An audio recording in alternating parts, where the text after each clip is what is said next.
Hey guys, this is Sage Valentine, and this is my review of 24 Live Another Day, Season 1, Episode, I believe this is 8, from 6 p.m. to 7 p.m.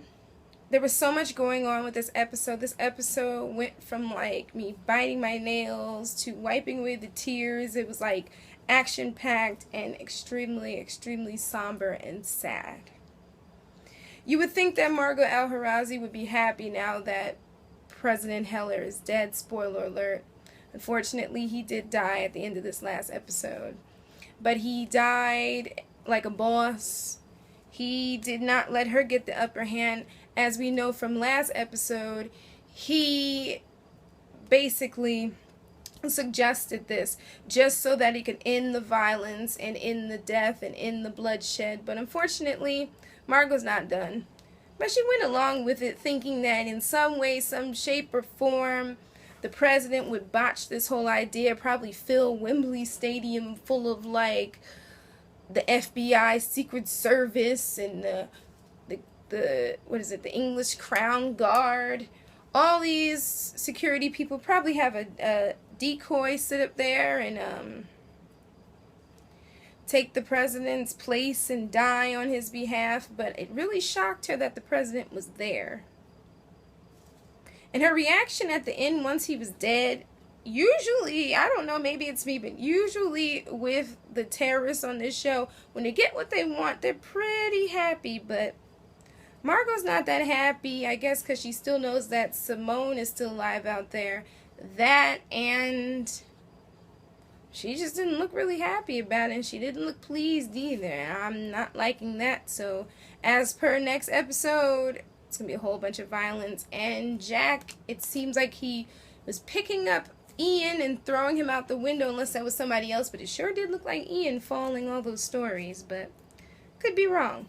But anyway, a few scenes that were awesome this episode. Jordan was kicking butt this episode.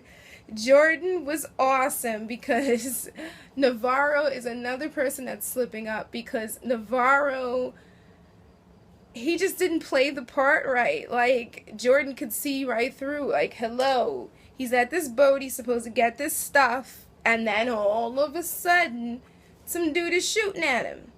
And then he calls Navarro for help, and then here comes the dude that was shooting at him, trying to kill him again. And yes, Jordan ended up stabbed at the end of the episode. He's bleeding out. But until I see his dead body, I don't believe he's dead. I think that Kate is going to make it to him and they're going to be able to save him. Another awesome scene this episode was when Mark Boudreaux and Jack Bauer had to stand in the room together. And I thought about that scene when Jack was talking to Audrey. I think it was an episode or two ago when he asked her, is he a nice guy? Does he treat you good? Because you know I'd kill him. I added that part at the end because you know I'd kill him if he doesn't.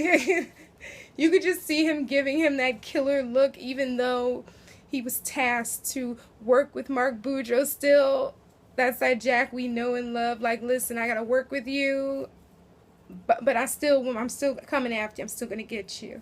And another great scene during this episode was when Kate was like talking to Jack and she's like, listen, we can't wake Simone up because Simone is she's really, really sick. We can't do it. We're trying to do it. He said, wake that bitch up. I was done. I said, are you serious? I was like, Jack is getting crazy. Just extremely crazy this episode. And that whole scene, like, normally you wouldn't hear me on here say the B word. But I was like, Jack, oh my God, Jack. I'm cracking up. No, the B word's not a nice word in my opinion.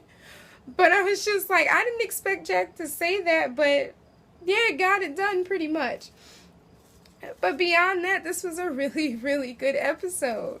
Now here are 3 things I really believe are going to happen by the end of this season. And if I'm wrong, I shall eat the crow on one of these reviews.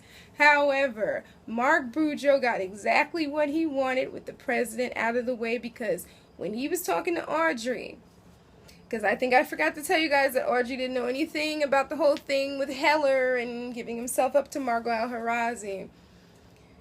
And when he's talking to her and he's just like looking at her, and it's not a somber look, it's like, I'm gonna put on this mask to show her, you know what, I feel a certain way so I can kind of win her back now that he's dead, but then I can take my place, because now we got the vice president in the United States who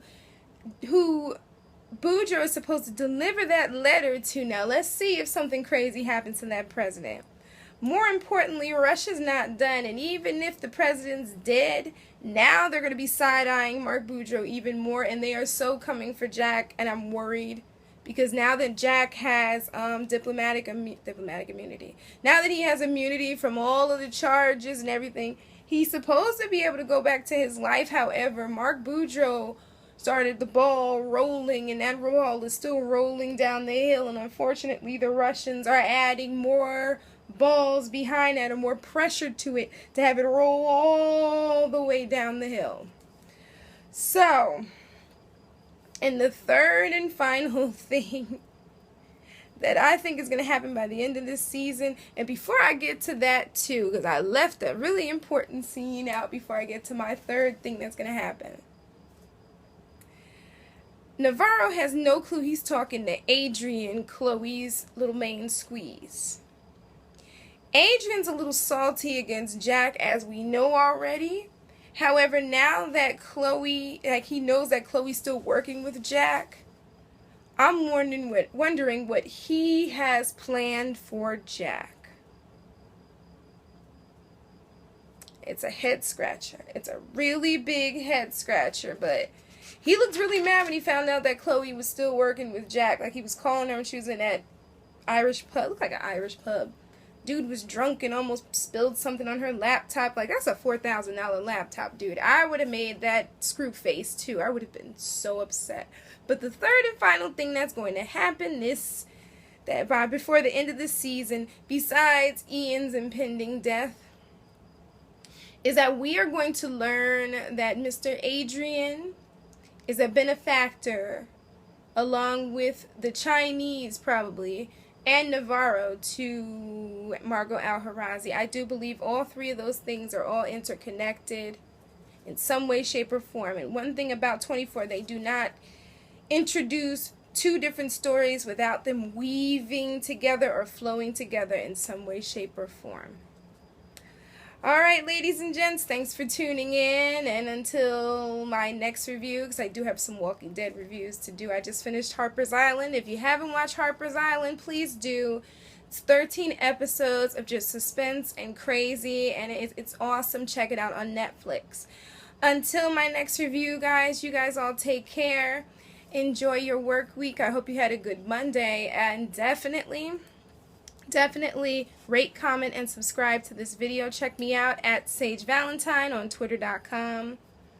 I'd like to chat, and you can follow the shows that I follow from time to time. But anywho, thank you guys for tuning in. Sage V. You guys take care. I love you all. Bye, guys. Bye.